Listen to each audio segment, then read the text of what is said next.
pessoal, tudo bem? Eu sou o Gabriel Campoy, sócio da XP, advogado e membro do time de Wealth Planning. Estamos começando mais um episódio do nosso Wealth Planning Connection, nosso podcast e videocast abordando temas de planejamento patrimonial e sucessório. E hoje com a presença do Hermano Barbosa, sócio sênior do BMA Advogados. Obrigado, Hermano, pela presença mais uma vez aqui, voltando ao nosso estúdio de gravação para falar de um tema super relevante aqui, que é a declaração de imposto de renda da pessoa física. Prazo está aberto, várias novidades aí para a gente abordar hoje. E junto com o Miriam Comunali, nossa sócia, advogada, também parte do time de Wealth Planning. Obrigada, Gabriel. Obrigado pela presença, Hermano. Prazer recebê-lo novamente aqui. Tem um monte de dúvidas aqui que a gente já está recebendo dos clientes, mas antes queria te passar a palavra aqui para abertura. Gabriel, obrigado. Miriam também, uma satisfação sempre estar aqui com vocês, conversando sobre esses temas que são super importantes. Eu acho que a gente já estava recordando a oportunidade de conversar sobre alguns passos na evolução dessa nova legislação sobre tributação de investimentos no exterior e agora chegou a hora da verdade, né? Agora chegou a hora de apresentar a declaração de imposto de renda, como é que tudo aquilo que a gente já teve a oportunidade de conversar com vocês vai ser apresentado para o fisco em termos de declaração, tanto de renda quanto de bens. Perfeito.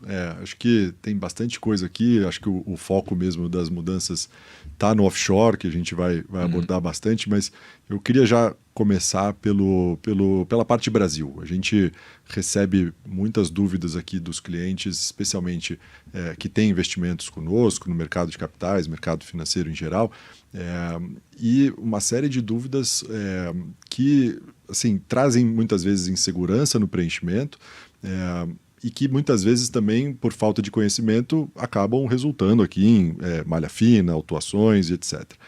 Mas antes de te passar, né, lembrando, a gente tem uma declaração com um prazo de apresentação até o dia 30 de maio, esse ponto super importante, não é 31, que é um sábado, 30 de maio, sexta-feira, e a gente tem uma declaração que ainda está pendente em termos de algumas orientações práticas, né?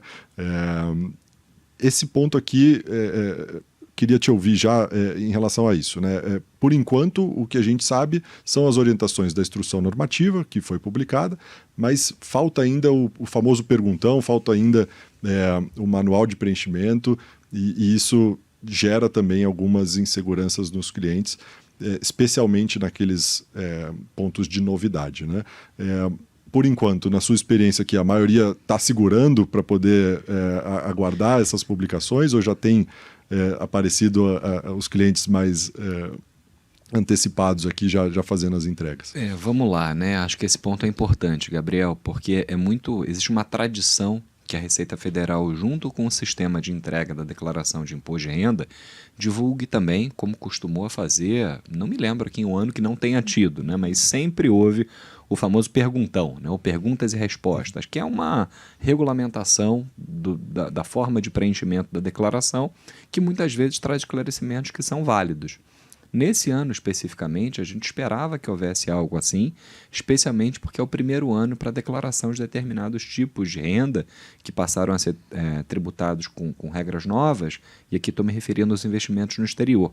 Mas não veio esse perguntão, pelo menos até agora, né? A gente eu acho que a gente pode falar a data aqui, estamos aqui no dia 24, acho que é até importante. Estamos no dia 24 de abril, né? Gravando aqui, Perfeito. Então até agora não houve, entretanto temos muito pouco tempo até ao prazo final de entrega. Eu diria assim que meus clientes, eu acho que a maioria ainda não entregou, mas está muito bem preparado para entregar. Né?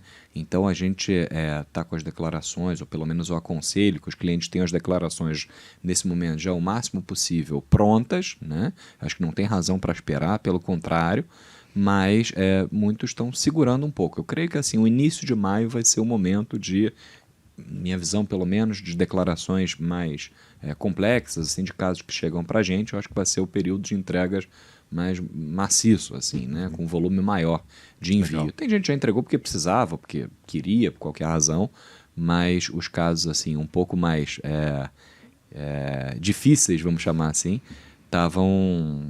tem segurado. Mas eu acho que a hora de entregar está chegando, não tem mais porquê. Né? É isso. E tem também a opção pela declaração pré-preenchida. Né? A gente estava conversando sobre isso, Miriam. Alguns clientes baixaram ali, por meio do portal gov.br, a possibilidade de você já pré-preencher a sua declaração. Perfeito. Com alguns dados que as instituições financeiras, principalmente, ou as fontes pagadoras em geral, já imputaram ali nas suas declarações de IR para o fisco. Né? Exato, né? Eu acho que a Receita colocou esse ano até uma mensagem assim que você baixa para preenchida, que você precisa ter todos os documentos comprobatórios daqueles dados. Então, não basta estar na pré-preenchida para você simplesmente transmitir a sua declaração. Tenha todos os documentos, né, comprovante, informes de rendimento, recibos médicos, para poder provar que todas aquelas informações foram devidamente checadas pelo contribuinte, que é o responsável por aqueles dados antes de transmitir. Você falou num ponto importante, né? Informes de rendimento, né? Às vezes a gente acha que é só do banco, mas tem outros informes importantes aqui. Empregado. Não sei se você quer comentar um pouquinho, né? Até ativos listados que tem. Sim, é uma série de documentos, né? E acho que um avanço que teve muito importante na pandemia foi a digitalização disso tudo, porque antes a gente esperava pelo correio.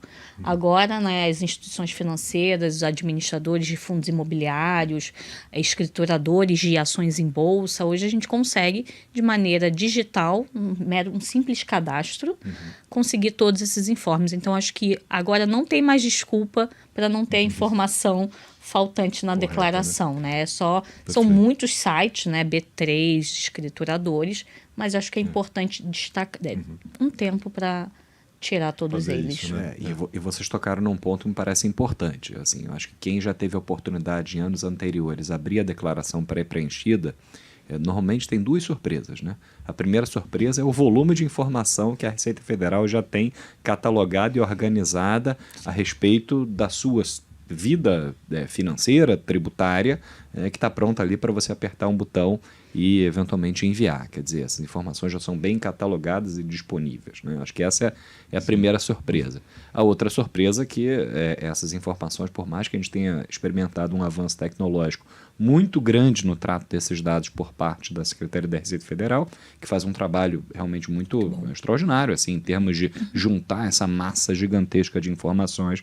Mas a verdade, qualquer um, quando se depara com a declaração, se olhar no detalhe, vai ver que ainda tem muito erro. Né? Então, não dá para confiar na declaração pré-preenchida. Você tem que realmente, como você comentou, Miriam, se basear nos documentos de suporte para ver se aquilo ali está refletindo corretamente o que é a realidade. E aquelas informações que aparecem na declaração pré-preenchida, elas não, vamos dizer assim, protegem o contribuinte, não constituem uma prova em favor do contribuinte, nada disso. Aquilo é uma ajuda que a Receita dá para você, mas que se tiver errado, o contribuinte vai ter que arcar com os ônus de ter feito a declaração em desacordo com as regras tributárias. Então, aquilo é para ser usado assim um pouco como um apoio, como uma base, mas não o documento oficial é o informe de rendimento. Exatamente, é isso aí. Legal. Bom, vamos lá. Agora, para a parte mais um pouco prática aqui, né? Falando primeiro de ativos localizados no Brasil. A gente tem alguns grupos relevantes ali na ficha, especialmente de bens e direitos, começando ali em ordem crescente pelos imóveis, depois investimentos financeiros, participações societárias e outros bens e direitos, inclusive. Quando a gente fala dos imóveis, vou puxar aqui primeiro para os imóveis, né? A gente percebe, primeiro, que é uma declaração que hoje exige muito mais informações relativa ao imóvel. Para quem já lida com isso há muito tempo, antes era só ali o endereço, né, basicamente, que você colocava. Um campo livre, né? Hoje já exigindo ali CEP, metragem, uma série de se o imóvel é residencial, comercial, registrado no cartório, número de registro, matrícula. Então, o programa está ficando mais sofisticado nesse ponto. Mas uma dúvida que sempre surge, aí eu queria te ouvir, a que valor eu declaro? Né? Eu atualizo o valor de mercado, eu corrijo pela inflação, e a gente pega muito isso. Né? A que preço eu devo declarar imóveis, aplicações financeiras em geral, ativos no Brasil, para a gente começar aqui. Eu acho que é importante ter esse alerta claro para todo mundo que está nos ouvindo, é que a declaração de imposto de renda não comporta nenhuma modalidade de atualização. Né? Todos os bens são informados sempre pelo seu valor histórico. quando você apresenta algum bem pelo valor de mercado, pelo valor atualizado, não tem mágica. É porque teve alguma contrapartida, né, de renda que, seja ela tributada ou não, mas que aconteceu. Exatamente. Né? Então, os imóveis são declarados todos pelo seu valor histórico. Ah, mas ele é muito antigo. Não importa, não tem correção. Você pode até ter um fator de redução do ganho de capital apurado no momento da venda desse imóvel, mas isso não significa que isso já se reflita na hora de declarar. Na declaração, esses bens são apresentados por um valor histórico, né, que muitas vezes não traduz o que é a realidade do seu patrimônio, que pode ter andado para cima ou para baixo em função do valor de mercado, mas esse não é o objetivo da Receita. A Receita quer saber qual é o seu custo para apurar se haverá um ganho no momento de uma realização de uma venda, de um resgate, alguma coisa assim. Talvez a exceção aqui seja para o caso de benfeitorias realizadas. Né? Eu tenho lá um imóvel onde eu fiz uma reforma, acrescentei valor ali, de fato, com base no custo de aquisição. Aí eu tenho uma permissão de acrescentar benfeitorias até a página 2, né? Tem uma grande discussão do que são benfeitorias. Mas mesmo assim não é uma atualização. Não é uma atualização que foi baseada em gastos, né? Perfeito. Então, assim, no limite, se a gente olhasse como se fosse um balanço da pessoa física, é como se você estivesse reduzindo o valor do seu caixa, do seu dinheiro, e aquilo estivesse migrando para aumentar o valor do imóvel, exatamente. Não tem um aumento patrimonial em razão disso. De uma reavaliação. Eu só destacando esse ponto, a própria Receita na live do lançamento da declaração, ela ressaltou muito essa parte de atualização de imóveis, que não existe atualização do imóvel. Você faz uma benfeitoria, você abre uma outra ficha e coloca a data da benfeitoria e os custos que você incorreu nela. Essa é uma novidade, inclusive, né? Era o preenchimento normal, mas todo mundo sempre somava no valor do imóvel. Né? E aí isso, na hora do GCAP, da venda, ele vai dar uma diferença porque ele considera as datas para fins lá de redutores, né? etc. Então, a Receita está monitorando bastante essa questão de imóveis. Eu acho que quem tirar mais dúvidas pode ligar na live da Receita, que eles estão atentos a isso. Legal.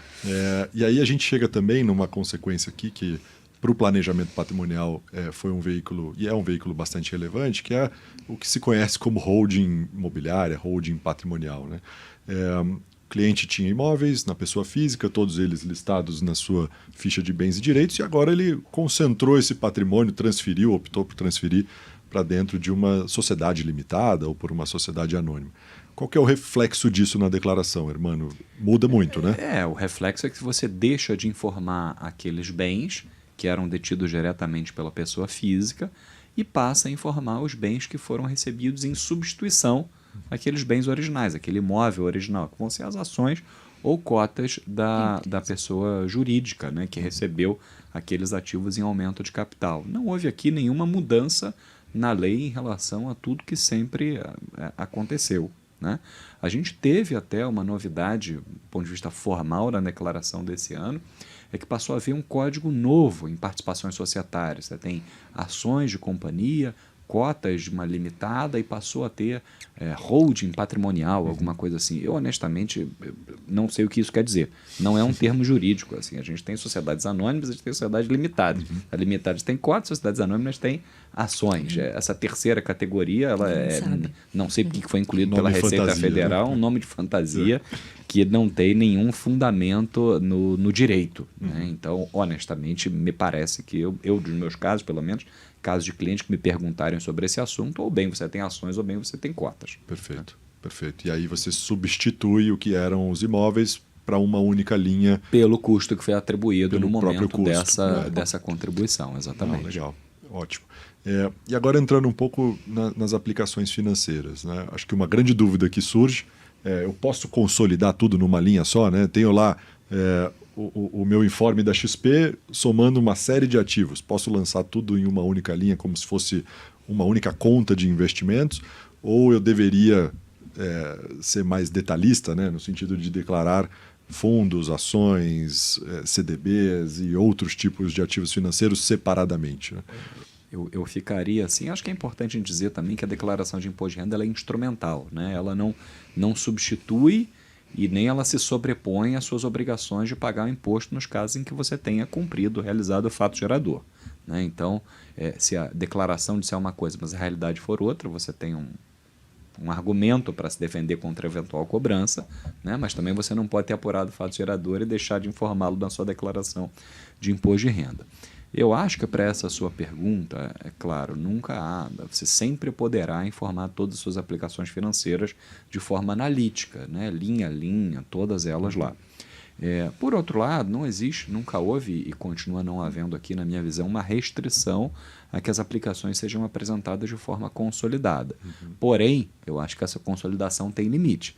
Eu nunca recomendaria que essa consolidação abrangesse ativos financeiros que têm características diferentes, né? Porque quando você faz uma consolidação, e aí eu falo não só para aplicações financeiras, mas isso valeria para outros tipos de bem, por exemplo, obras de arte, sei lá, animais, alguma coisa assim, você precisará ter necessariamente um controle extra-declaração, um controle gerencial para poder demonstrar a abertura daquela conta, daquele bem, né, com os itens específicos individualizados que dão causa não apenas à descrição do bem em si, como também em relação ao seu custo, né? Então, acho que isso também vale para aplicações financeiras. Então, acho que, respondendo assim de uma forma um pouco geral, para pegar casos teóricos que a gente está falando aqui, eu acho que a consolidação é possível sim, mas com cuidado para que ela seja feita por tipo de investimento e ainda assim com um controle, se essa consolidação for feita em alguma medida, um controle fora da declaração com base na documentação fornecida pelas instituições financeiras responsáveis, né, que permita identificar qual é cada um daqueles ativos e os custos correspondentes, os rendimentos correspondentes, né? Então, acho que Perfeito. Isso Até é uma possível. outra novidade do programa, né? A gente vê um campo específico para que eu informe os rendimentos daquele ativo que eu estou declarando, verdade. daquele ativo financeiro que eu estou declarando. E aí, olhando em contrapartida lá, a ficha de rendimentos sujeitos a uma tributação exclusiva. Isso foi uma novidade do ano passado que foi mantida agora. Quando você coloca o bem, se é aplicação financeira, ele já abre um campo para você colocar os rendimentos correspondentes. O que é uma novidade, porque até o ano passado, até o ano retrasado, a declaração de imposto de renda ela é composta por esses dois grandes grupos, né? A declaração de renda, vamos dizer, e a seção de bens e direitos, que não tinham comunicação entre elas e passaram a ter, né? Então, acho que é importante estar atento até para evitar informações equivocadas que, eventualmente, num cruzamento de dados, possa gerar alguma pendência ou, quem sabe, até alguma cobrança. É uma forma de facilitar, né? Você está preenchendo lá o seu ativo e já coloca o rendimento correspondente. Mas acho que essa forma da consolidação eu acho importante porque em rendimentos sujeitos à tributação exclusiva das instituições financeiras, você tem fundos que eles abrem na pré-preenchida por CNPJ do fundo, porque é assim que é reportado para a Receita. Mas, por outro lado, você pega a renda fixa, você não individualiza. Se é uma NTNB, se é uma debênture, uma LCL, isso aí é tudo consolidado. Então, você vê que a própria Receita Federal ela permite a aglutinação de informações, outras têm mais abertas, mais detalhadas, mas o importante é ter a informação correta dentro do documento. Até puxando aqui, Miriam, um gancho que você colocou, né? Fundos de investimento. A mesma lei que a gente discutiu muito, né, o ano passado em relação ao offshore, também trouxe uma nova regra tributária para o mercado de fundos no Brasil e agora a gente também tem algumas novidades na declaração. Os códigos de declaração dos fundos mudaram, né? Dos fundos ficou bem mais ampla, né? Então, acho que é importante alguns informes de rendimentos aqui na XP a gente já indica qual é o código para ser preenchido na declaração, mas é importante agora que o cliente esteja atento, não basta que venha na pré-preenchida, às vezes um código errado que não existe mais, então muita atenção na hora de preencher essa ficha. A gente identificou ali uma linha de fundos sujeitos à tributação pelo que a gente conhece como come-cotas, né? Sem a tributação come-cotas, semestral, e outros fundos com regra específica, fundos imobiliários, fundos debênture incentivada, de debêntures incentivadas, fundos de participações, exterior, né? Que ele só permite exterior, que seja colocado com o país do exterior, não aceita Brasil. Perfeito. Então, acho que essa foi uma novidade importante da declaração e que também exige, acho que já exigia no ano passado, o CNPJ do fundo, né? Essa era uma dúvida que surgia bastante. Eu coloco o CNPJ da instituição custodiante ou o do próprio fundo de investimento? Porque o fundo, quando ele muda de administrador, ele fica o CNPJ do seu ativo. Então, é ele que você tem que colocar dentro da declaração. Legal. Bom, acho que pulando agora de tema aqui, Hermano, para o que é a grande novidade dessa declaração de 2025, ativos no exterior. Né? A gente discutiu bastante o ano passado, como você comentou, né? A Lei 14754, que trouxe toda uma nova regra de tributação sobre rendimentos de aplicações financeiras no exterior e também das entidades controladas. E a prática está acontecendo agora, né? Ou, ao menos o pagamento, o desembolso está acontecendo agora. Queria que, se você puder recapitular um pouquinho o que aconteceu e agora... Como é que isso aparece, na declaração, né? A gente está falando aqui, então, dessa lei, que é a Lei 14754, que foi editada ainda em 2023, passando a produzir efeitos a partir de 1º de janeiro de 2024. Né? Essa lei ela mudou substancialmente e consolidou as regras de tributação de investimentos no exterior feitas por pessoas físicas residentes aqui no Brasil. Se a gente tivesse que resumir muito aqui, eu diria 3 grandes grupos de mudança, que seriam, em primeiro lugar, investimentos diretos feitos pela pessoa física no exterior. Antigamente, eles eram tributados de forma absolutamente isolada e com uma tributação que dependia das características do investimento. Agora, desde 1º de janeiro do ano passado, passaram a ter uma tributação segundo uma regra geral de 15%, independentemente de qual seja a natureza da aplicação financeira. Um recolhimento de imposto anual, né, uma vez só por ano. Até o ano passado, até 2023, a gente recolhia ainda em bases mensais, o que estava muito trabalho, e uma apuração consolidada, como se fosse parecido com uma tributação de ganhos líquidos que a gente tem para aplicações financeiras aqui no Brasil. Então, assim, é curioso porque, embora a lei tenha entrado em vigor em 1º de janeiro de 2024, como a base da nossa apuração do imposto de renda é anual, esse vai ser o primeiro ano em que esses ativos financeiros precisam passar a ser declarados aqui. Já vamos chegar daqui a pouco à forma de declaração. Mas ainda falando sobre as mudanças, né, vamos lembrar aqui que com relação a investimentos detidos no exterior por meio de entidades controladas, offshores, PICs, como se queira chamar, entidades normalmente localizadas em país com baixa ou nenhuma tributação, que tem uma carteira de aplicações financeiras, a grande mudança da lei foi dizer que, enquanto até 31 de dezembro de 2023 os lucros apurados por essas entidades só eram tributados quando fossem distribuídos para a pessoa física controladora, sócio ou acionista residente aqui no Brasil, a partir de 1º de janeiro de 2024, os lucros apurados anualmente, e aí a primeira apuração aconteceu em 31 de dezembro, né, do ano passado, eles passam a ser considerados como se tivessem sido disponibilizados e, portanto, precisam ser tributados aqui no Brasil. Né? Automaticamente, independentemente da efetiva distribuição. Você tem que pagar o imposto aqui por conta própria, né? Agora na entrega da declaração de imposto de renda, ainda que não tenha havido uma efetiva disponibilização daquele dinheiro no Brasil ou no exterior. Né? Perfeito. Terceiro grupo de mudanças que eu acho que vale a pena a gente mencionar, ainda que seja mais rapidamente, trusts, ativos detidos no exterior por meio de trusts, os trusts ou estruturas fiduciárias equivalentes, fundações e etc., passaram a ser tratados como transparente, na verdade o mercado inteiro acho que já basicamente tratava assim, mas houve um reconhecimento por parte da lei. Eles são vistos como estruturas transparentes, então se você é um instituidor de um trust que é revogável, aquilo pouco importa a existência daquele trust, você declara diretamente os ativos subjacentes. Né? Então eu diria que essas foram as principais mudanças. Eu falei que eram 3, mas teve uma mudança pontual que foi a tal da ABEX, né? Aquele regime especial de atualização do valor de ativos localizados no exterior, mas que foi uma opção que teve que ser exercida pelo contribuinte no ano passado. Então já terá sido refletida na declaração de imposto de renda no ano passado. O que fica para a gente aqui são as novidades em termos de como declarar investimentos estrangeiros, investimentos financeiros detidos diretamente pela pessoa física, investimentos financeiros ou outros detidos através de entidade controlada no exterior e ativos no exterior detidos ao abrigo de um trust, por exemplo. Eu acho que essas são as novidades. Boa. Começando pelo primeiro grupo aqui, pessoas físicas que investem diretamente no exterior.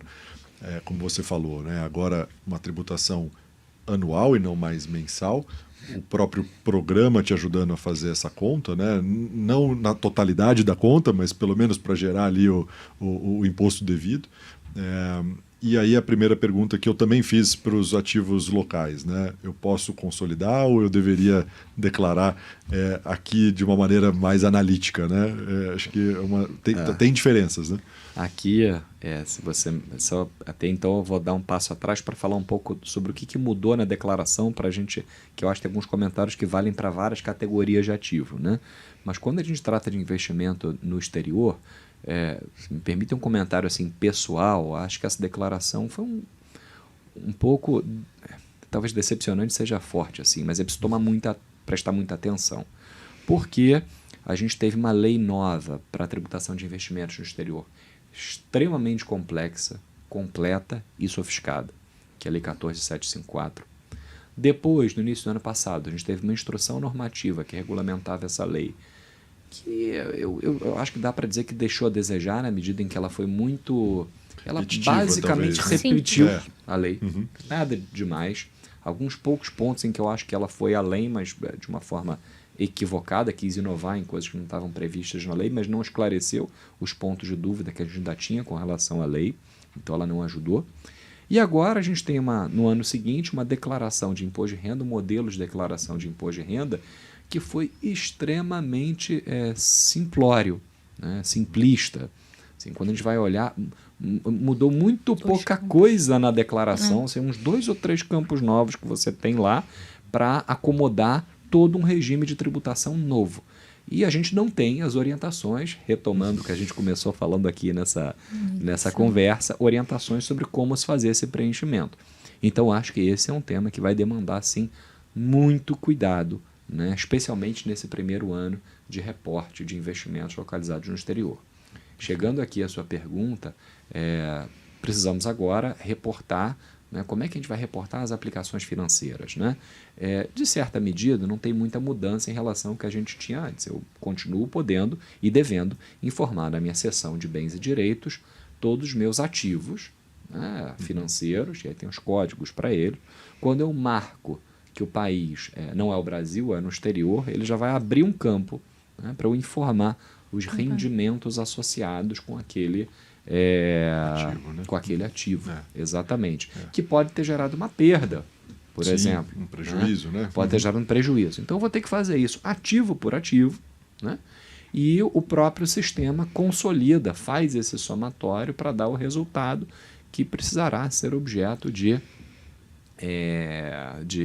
pagamento do imposto, né? Agora, eu não consigo fazer isso de forma consolidada, eu preciso fazer isso ativo por ativo, justamente para poder identificar o ativo e identificar o rendimento correspondente, o eventual ganho ou perda que eu tenha tido ali. Então, nesse sentido, eu acho que é um pouco diferente de uma declaração de aplicações financeiras no Brasil.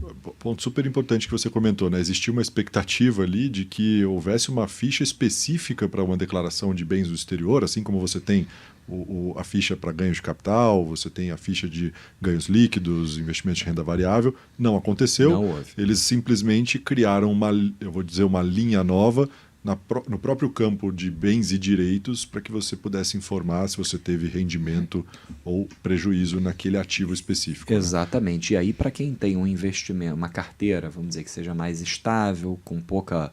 Estável, que eu quero dizer, de mudança dos ativos, já não quer dizer de volatilidade, porque se o valor subir ou descer, a gente já falou que eu informo sempre pelo custo histórico, eu só tributo quando eu realizo, quando eu resgato, quando eu vendo e etc.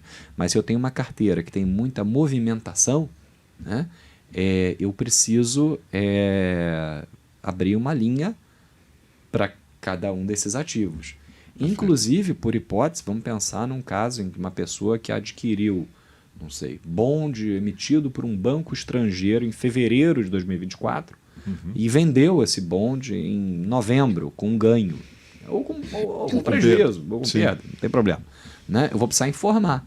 Mesmo que ele não exista mais em 31 do 12. Mesmo que ele não exista mais. Então, assim, como eu não informo um resultado líquido, né, eu vou ter que apresentar e descrever aquele ativo para informar o resultado daquela negociação dentro do campo de bens e direitos. Com Então, o zero nos dois campos ali, né? O ganho, exatamente, com zero nos dois campos, exatamente. Mas informando a perda ou o ganho que você teve. O resultado. Então, assim, veja que eu posso ter situações, se pegar um investidor que tem uma carteira com um número limitado de ativos e tal, tudo bem, né? Vida que segue. Mas se você pegar um investidor que tem uma carteira mais complexa, com um número maior de ativos, pode dar uma trabalheira danada, né? Pode dar muito trabalho para se fazer isso.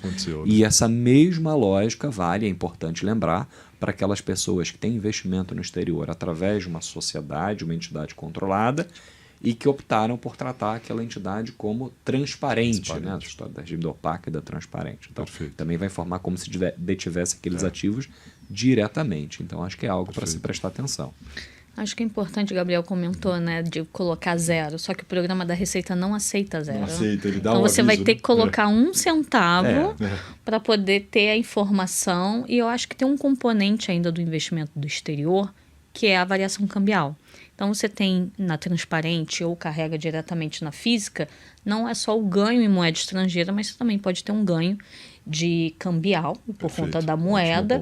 Então é mais um controle. Então deixa tudo detalhado na declaração, taxa do câmbio na compra, moeda estrangeira, porque isso vai te ajudar na hora da venda do ativo. Já que a Miriam quis complicar, vamos complicar um pouco mais também aqui.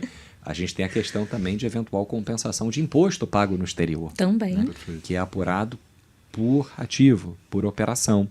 Então, acho que essa é outra, né, informação que vai precisar ser considerada e que vai ter que ser objeto de demonstração ou passível de demonstração a posteriori, com base em documentos que não fazem parte da declaração, mas que têm que ser mantidos. Né? Então, assim, acho que a gente já pode extrair essa conclusão de que até hoje você tinha declaração de imposto de renda e aquele documento para ser guardado na pastinha. Né? Essa pastinha agora, entre aspas, ela vai se tornar muito mais importante, porque ela deixou de ser apenas um meio de prova, mas também passou a ser um meio de demonstração sobre a própria natureza das operações que aconteceram, já que eu não tenho campo específico dentro da declaração para descrever tudo que se passa. Eu acho que a pastinha ela vem agora, ela incorpora no nosso dia a dia. E eu acho que o prejuízo, eu acho que isso para mim foi um grande avanço, porque você não tinha isso no passado. Então veio as complicações da declaração, mas a possibilidade de colocar, sim, tive prejuízo, menos tanto, e o sistema vai calcular que a gente já vai deduzir lá do seu valor a pagar, porque a gente já testou isso. Perfeito. E para complicar, não existe um informe de rendimentos oficial, como a gente está acostumado aos investimentos brasileiros, né? Não existe. Em relação a investimentos do exterior. Então, essa conta toda, ela acaba sendo gerencial. Né? Ela é gerencial. Ela é gerencial. Eu tenho que saber as informação conversões. Não vem mastigada, exatamente. Se eu tive retenção na fonte, eu também tenho uma regra de conversão para poder fazer a dedução. E como você falou, né? Mesma coisa em relação ao Brasil. Declaração de ativos com base no seu custo de aquisição. Exatamente. Não é porque o dólar fechou... Não é, exatamente. O único caso em que você pode atualizar o valor dos seus ativos é quando você tem um depósito não remunerado em conta bancária localizada no exterior. Né? Saldo parado em conta. Saldo parado em conta que não é objeto de remuneração por acroar juros. Né? Nesse caso, você pode atualizar esse valor, aliás, como sempre pôde, né? Você vai ter uma contrapartida num rendimento isento. Né? O restante eu devo manter pelo custo sempre de aquisição exatamente. Do dia que eu comprei o ativo, né? E não de 31 de dezembro. Exatamente. Que é o fechamento da declaração. Né? Perfeito. A conta, a gente diz muito isso, né? Ficou mais fácil no sentido de que você paga uma vez por ano e não mais todos os meses, mas a apuração ela continua tão complexa quanto, né? Super difícil. Para a pessoa física que investe diretamente, né? Não, legal. Agora, falando sobre o segundo grupo aqui que você mencionou, Hermano, entidades controladas no exterior, que a gente sempre conheceu como offshore, né? Aquela empresa domiciliada num paraíso fiscal, geralmente, que eu tenho controle, né? Que eu exerço efetivamente a influência significativa, tenho controle, tomo todas as decisões que acontecem lá dentro. Pela primeira vez, o imposto vai ser exigido em relação ao que aconteceu em 2024. Né? E é o efeito prático de tudo que a gente discutiu em 2023 e que, sinceramente, não sei a sua experiência, tem assustado alguns clientes porque o câmbio em 31/12 era maior do que o câmbio de agora. Foi né? maior do que o câmbio de agora. Foi interessante que logo no primeiro ano a gente já teve esse efeito, com o efeito que a gente alertava que era um risco do que poderia acontecer e se materializou logo nesse primeiro ano. Você tem que pagar um imposto em cima de um câmbio de 31 de dezembro que era superior a todo o câmbio que a gente teve no período de entrega da declaração. Né? A gente não sabe como é que vai ser até o final. Nesses casos, você tem que continuar informando essa entidade localizada no exterior, a sociedade localizada no exterior, a offshore, como sempre fez, identificação do número, se é ações ou cotas, o país, mas com a peculiaridade que agora, quando você marca que é no exterior, ele já abre alguns campos embaixo dentro dessa mesma ficha e que tem levantado muita dúvida para quem não está familiarizado. Né? São basicamente dois grupos de campos. Né? Você tem um primeiro que é de aplicações financeiras, né? E do ladinho dele, assim, mais para a direita, você tem um que é lucros ou dividendos. Né? Tudo leva a crer, tá? Pela lógica da lei, quer dizer, porque eu posso ter ações de uma companhia estrangeira, mas ela pode ser controlada ou não ser controlada. Perfeito. Se ela não for controlada, é uma aplicação financeira. Se ela é controlada, eu tenho esse regime especial de tributação automática, imediata dos lucros, independentemente de distribuição. Se eu, hermano, comprar ações da Apple lá fora, né, evidentemente não é controlada, então é uma aplicação financeira e eu vou tratar como qualquer outra aplicação financeira da mesma forma que a gente falou até aqui. Nesse caso, né, eu poderia ter eventualmente prejuízo na venda dessas ações que seria considerado na apuração de quanto eu tenho que pagar de imposto sobre o resultado total das minhas aplicações financeiras no exterior.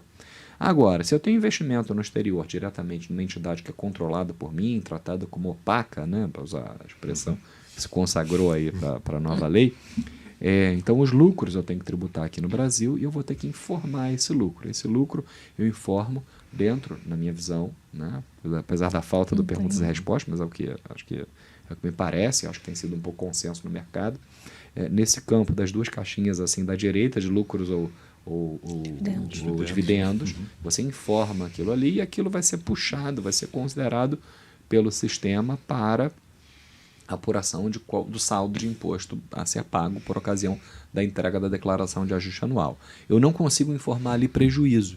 Essa informação é super importante, o prejuízo, se você tiver um prejuízo em 2014, ele vai poder ser utilizado para compensar com lucros futuros daquela mesma entidade, né, no ano de 2015 ou nos anos por vir, mas eu não consigo lançar isso dentro do sistema. Né? Então isso vai ter que ser um controle que vai ter que ser feito fora da declaração. Perfeito.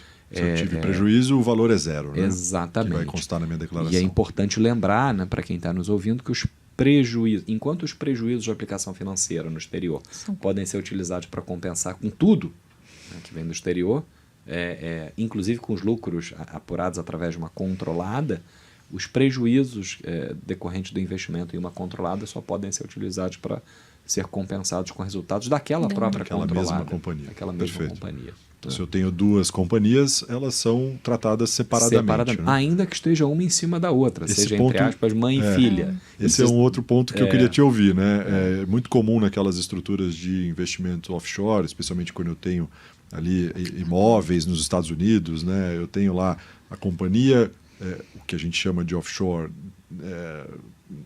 no topo, né? Que controla uma sociedade americana, por exemplo, que por sua vez é dona do imóvel.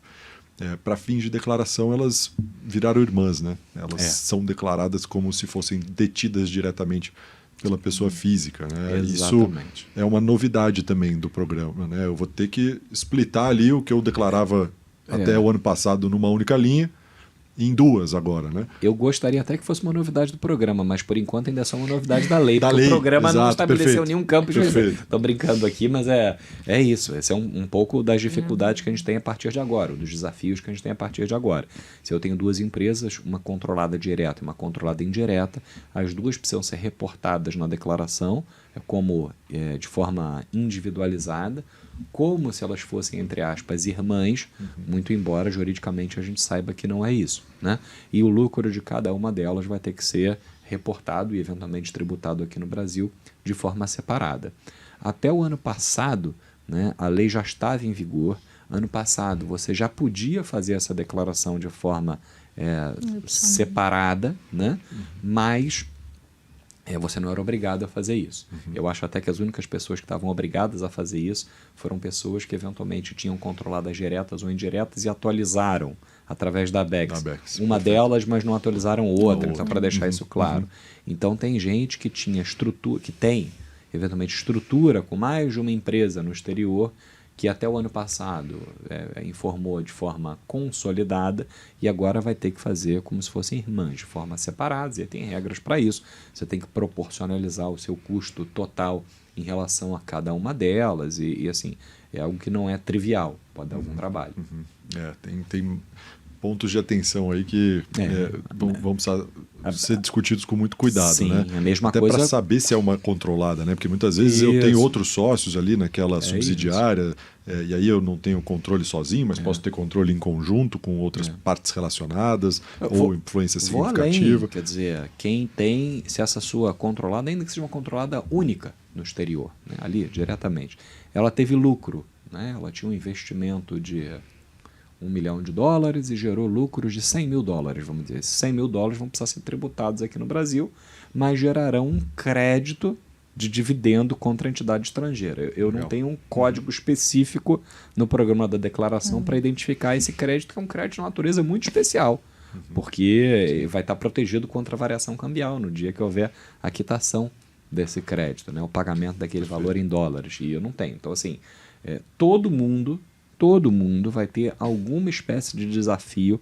em relação, todo mundo que tem investimento no exterior, né? Em relação a essa declaração. Tive prejuízo, como é que eu controlo esse meu prejuízo para o futuro? Tive lucro, além da própria tributação, como é que eu reporto a existência desse lucro materializado na forma prevista na lei através de um crédito em separado, um crédito de dividendo, para estar protegido contra a tributação de variação cambial no futuro. Eu acho que esse ponto, Hermano, ele tem que conversar documentos da empresa e declaração.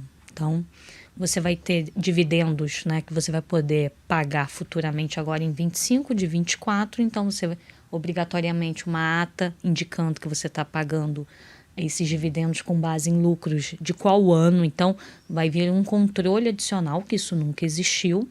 E além, eu acho que quando a gente paga agora o rendimento na declaração, se não fizer esse crédito, você vai ficar com uma evolução patrimonial descoberto, porque praticamente você gastou o dinheiro. Então, é mais um campo que precisa ser preenchido para dar lastro em eventuais recebimentos do exterior. E né? Você tocou num ponto muito importante, Mirim, que eu acho que ainda que não tenha diretamente a ver com a declaração, mas tem a ver com essas obrigações acessórias que a gente passou a ter. Era muito comum que a pessoa mantivesse a empresa estrangeira e tenha o seu balanço e não tomasse grandes preocupações em relação à formalização dos atos praticados por aquela empresa, redução de capital, distribuições e tal. Quer dizer, ainda que contrariando a orientação dos advogados, né, claro. Mas agora eu acho que é redobrada a recomendação de ter muita cautela aí quanto à necessidade de se você manter atas dessas entidades estrangeiras, né, o balanço, a demonstração do balanço elaborado com o contador brasileiro. Quando tiver uma distribuição, é importante ter ata, como você mencionou, dizendo a que título foi feita essa distribuição. É a título de redução de capital? Será que daria causa a uma tributação sobre o ganho de variação cambial correspondente a esse capital que foi reduzido? Isso se refere a lucros apurados no exercício de 2024, por hipótese, caso em que já teriam sido tributados e não sofreriam nova tributação? Isso poderia ser referido a lucros apurados antes de 2024, que ainda têm a tributação diferida e quando forem distribuídos agora vão ser tributados a 15%. Né? Então, acho que a gente tem algumas questões. Um ponto interessante do modelo adotado pela declaração, que a gente não sabia exatamente como viria, e essa resposta veio, é que você não tem um recolhimento separado de imposto de renda para o lucro dessas entidades localizadas no exterior. Você não tem um DARF para ser recolhido, isso vai ser apurado lá no saldo de imposto que você tem para pagar, do ajuste anual, própria declaração, com possibilidade até mesmo de parcelar. Para quem faz o recolhimento do imposto de renda é parcelado. Então, assim, um detalhe, mas que a gente não sabia como viria, né? Até se viria numa apuração separada. Código ou não. específico. Eu achei isso importante, esse parcelamento, porque às vezes os clientes estão se assustando com os valores, dado que o dólar é um imposto novo para pagar, é uma opção realmente uma forma boa. de você se programar, talvez de você se planejar, né, para dentro da sua expectativa de disponibilidade, de repente algum ativo que não vai demorar para estar... Né? E você tocou um assunto que eu acho que é uma exceção, que é a redução de capital. Então, a redução de capital ela continua no modelo antigo da variação cambial e GCAP. Eu acho que isso não fica para o ano seguinte. Então, é verdade. A apuração é feita mensalmente. Se você reduz capital agora, né, a gente está aqui no mês de abril, né, eu tenho que recolher o ganho de capital eventualmente apurado até o final de maio do mês seguinte. Continua sob regime, rigorosamente sob regime anterior. O que muda agora é a cesta de opções para o investidor, né? Quando ele quer acessar, quando ele quer colocar a mão como pessoa física no dinheiro detido por aquela entidade controlada no exterior, ele pode fazer isso através da distribuição, na hipótese de ter lucros, né? Mas através de distribuição de lucros, que podem ser lucros... Acho que vai até ser mais natural isso a partir de agora, redução de capital, mano? Exatamente. Até o ano passado, ninguém mexia no lucro, porque ia disparar uma tributação, eu precisava acessar, fazia a agora redução de capital. Agora virou uma decisão financeira. Agora talvez a lógica seja invertida, né? Já que eu paguei o imposto sobre o lucro e tenho um crédito de dividendos a receber, com isenção cambial, inclusive, isenção de ganho sobre variação cambial, por que não distribuir o dividendo primeiro para depois mexer no capital? Exatamente. Só se eu estiver apostando eventualmente que o dólar está baixo agora, que vai subir, aí vai virar um pouco uma decisão financeira. E só lembrando que qualquer retirada, né, acho que do dinheiro da offshore, tirei dinheiro da offshore para física no exterior, já é objeto de movimentação, mesmo que eu não traga para o Brasil. E se trouxer para o Brasil, o código correto no câmbio é sempre importante para fins de monitoramento. Né? Então, acho que... Legal. Mano, estamos chegando no final do nosso tempo aqui, mas eu queria fazer uma última pergunta sobre a terceira classe aqui que você comentou, que são os bens detidos por meio de trusts. Aqui, sem muita novidade em termos de uma declaração diferente do que a gente já imaginava, né? O trust foi declarado de alguma forma pela lei como transparente, né? O que eu diria aqui é que isso me surpreendeu, que o modelo de declaração desse ano veio com uma sofisticação menor do que a própria declaração do ano passado com relação a esses itens específicos.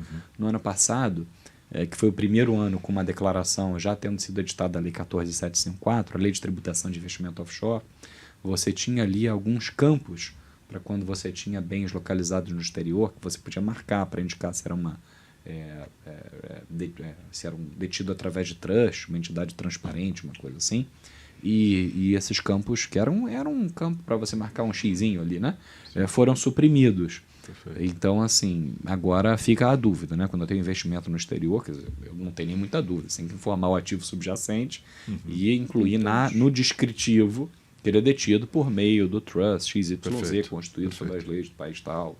Então, se eu constituir uma offshore e transferir eventualmente isso para essa propriedade fiduciária aqui, vamos chamar assim, de um trust constituído no exterior, esse trust sendo revogável, esse ponto é importante, essa offshore vai continuar sendo declarada na minha ficha de imposto de renda, ainda que eu tenha os filhos ou qualquer pessoa indicada como beneficiário. Né? Eventualmente colocando ali no descritivo uma observação, né, um esclarecimento sobre o fato de existir esse trust. Eu acho que é importante. Né? Legal.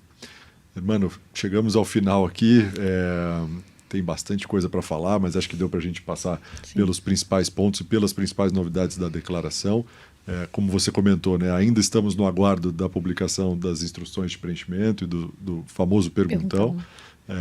Mas muito obrigado, queria te agradecer mais uma vez pela presença. Foi um enorme prazer ter você aqui no nosso Connection. Irmã não vai trazer uma novidade para a gente. Quer falar, Não, eu acho que assim, sempre um prazer muito grande estar aqui e aproveitar, né, para fazer propaganda aqui do nosso manual de aspectos práticos relativos à declaração de imposto de renda, com muito foco em ativos no exterior, que a gente tem a satisfação de preparar aqui em parceria para vocês da XP já há alguns anos e que acho que vai ser disponibilizado à medida em que essa nossa conversa estiver também no ar. Então, muitos dos temas que a gente está tratando aqui estão abordados nesse material que a gente preparou, que a gente espera que, assim, acho que não substitui o aconselhamento profissional para as pessoas, mas que a gente espera que seja útil para, pelo menos, mostrar os pontos de atenção e chamar a atenção para as questões que são importantes nesse momento. Obrigado pelo convite de novo. Excelente. Obrigada, irmão. Obrigado.